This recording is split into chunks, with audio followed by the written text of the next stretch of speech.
On April 11th, 2010, a new musical opened on Broadway entitled The $1 Million Quartet.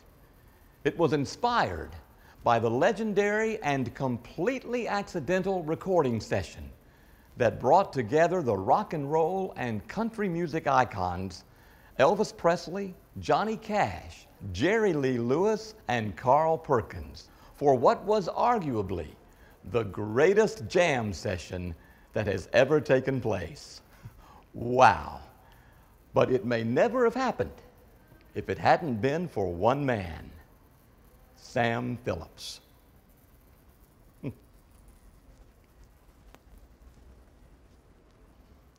Sam Phillips was born in Florence on January 25th, 1923. Times were hard, and the Phillips family was poor. Young Sam worked in the cotton fields with his mother and father, alongside black workers.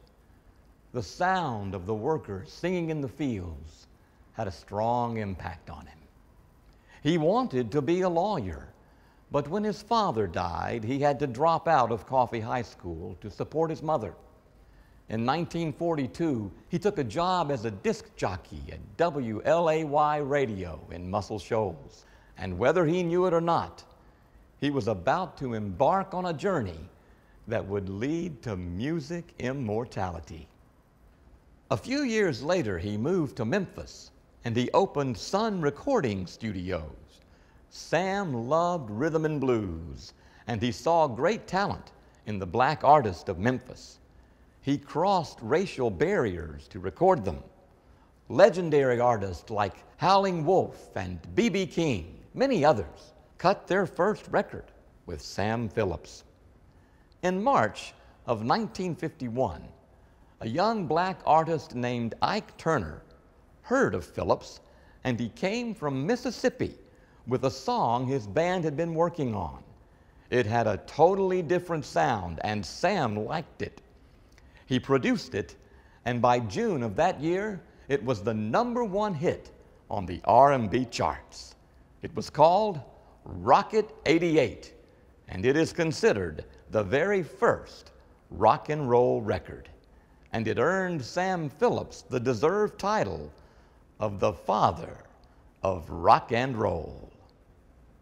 In July of 1954, a shy 19-year-old truck driver named Elvis Presley walked in to do some recording.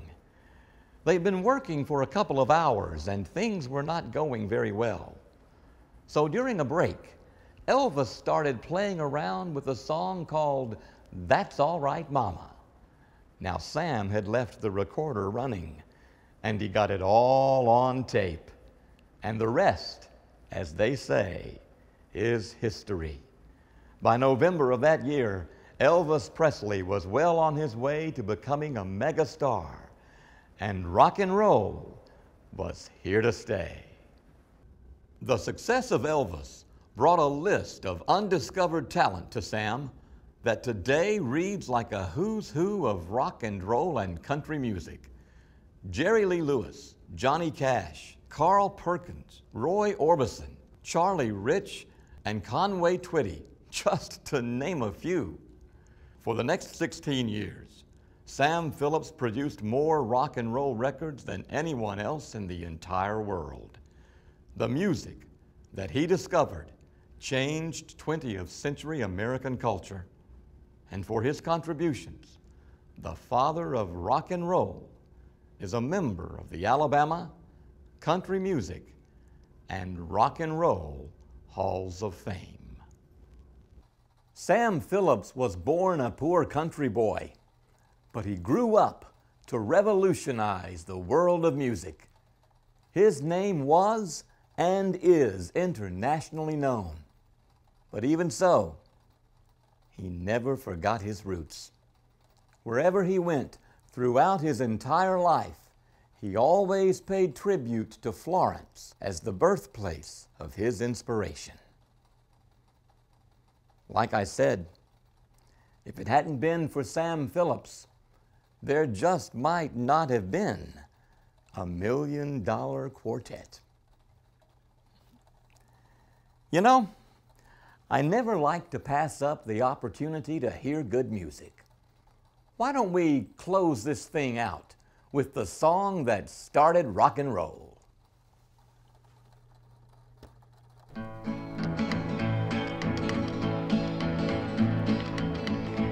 Why, that's all right, Mama. That's all right with you. That's all right, Mama. Just any way you do, that's all right.